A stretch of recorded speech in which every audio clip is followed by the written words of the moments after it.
Wednesday, May 7th, dawns over Salem with an almost electric charge in the air, as though every echo in the DiMera mansion's marble halls and every heartbeat inside Salem University Hospital is ticking toward an irreversible choice. For longtime viewers, the town has weathered decades of dramatic turns, but even by Salem's infamous standards, this particular day is destined to alter fates, revive old wounds, and test the definition of family loyalty. Kayla's dilemma, medicine, morality, and the price of time.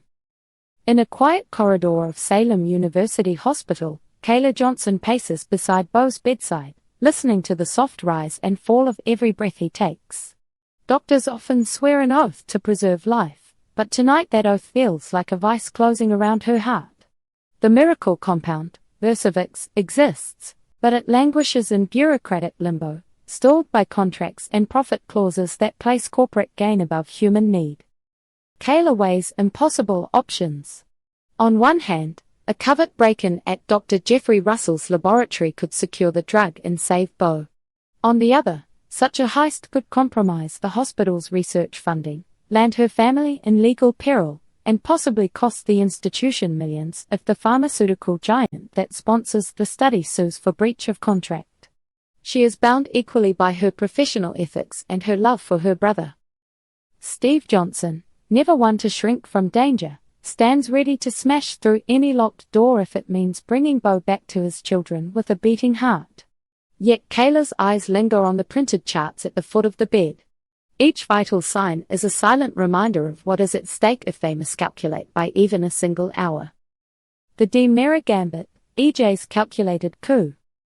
Across town, chandeliers glow above the glossy dining table inside the grand DiMera estate. DiMera sits at the head like a king preparing his court, papers arranged in crisp stacks before him. At precisely 7 o'clock, Dr. Jeffrey Russell arrives. The physician is exhausted, dark circles shadow his eyes, but there is an ember of ambition burning bright. Dr. Russell's work could cure thousands, yet he feels caged by his ironclad lab contract with the hospital's board of trustees. Ij pours 2 fingers of scotch and outlines his audacious vision. He intends to purchase Salem University Hospital outright. With the institution under DiMera control, the suffocating contract dissolves, freeing Dr. Russell to accelerate Versavix trials under a new, DiMera-sponsored directive.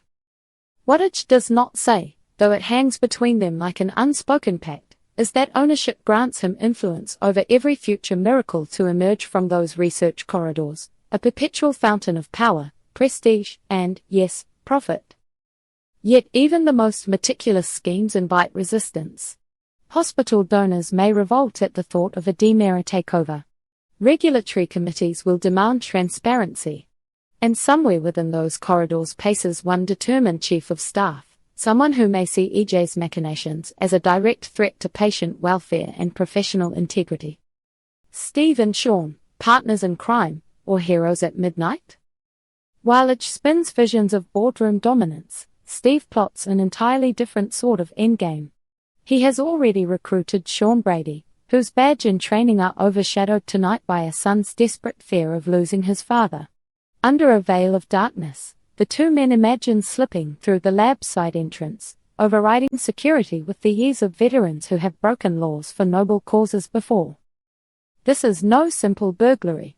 The lab houses experimental compounds stored in temperature-controlled chambers, monitored by motion sensors and silent alarms tied directly to corporate security.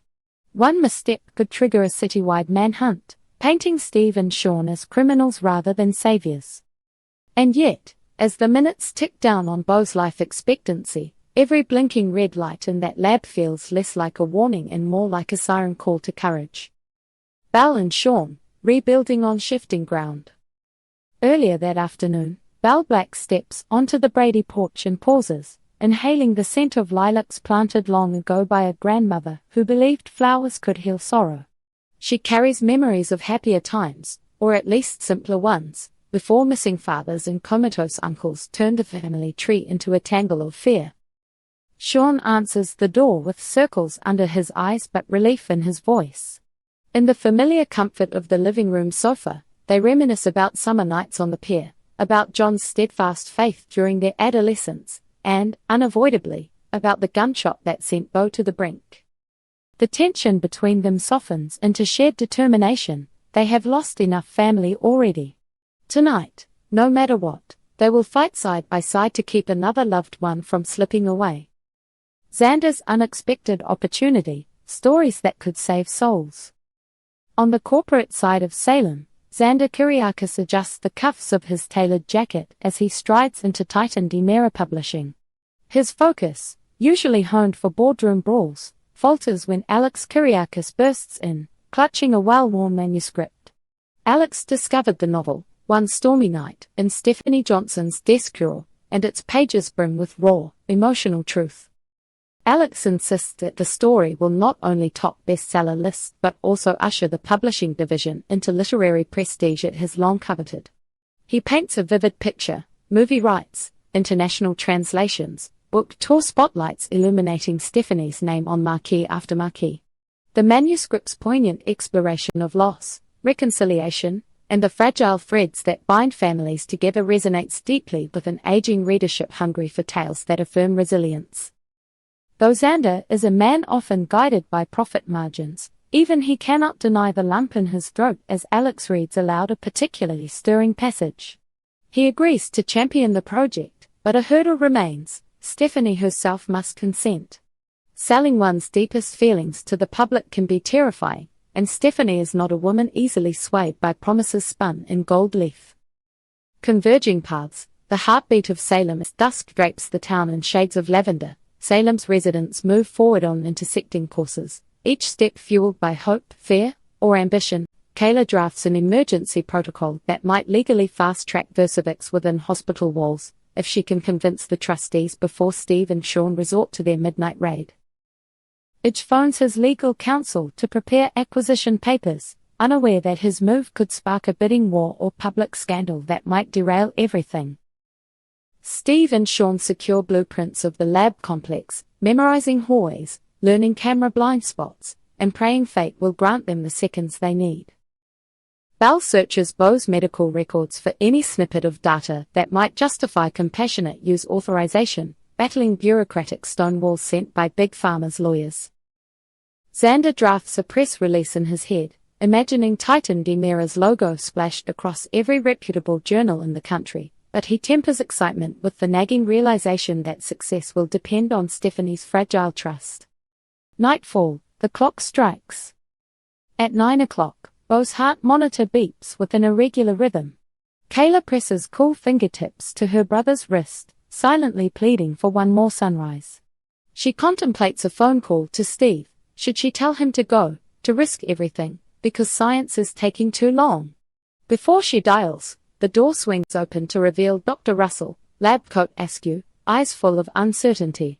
He has come to examine Bo himself, perhaps to assuage his conscience, or perhaps on EJ's orders. Kayla cannot be sure. Meanwhile, Belle and Sean stand on the curb outside the hospital, the glow of the street lamp pooling around their shoes. A duffel bag full of lock-picking tools lies heavy in Sean's hand. Belle's lower lip trembles, but her voice is firm. Whatever happens, she whispers, we keep our family whole.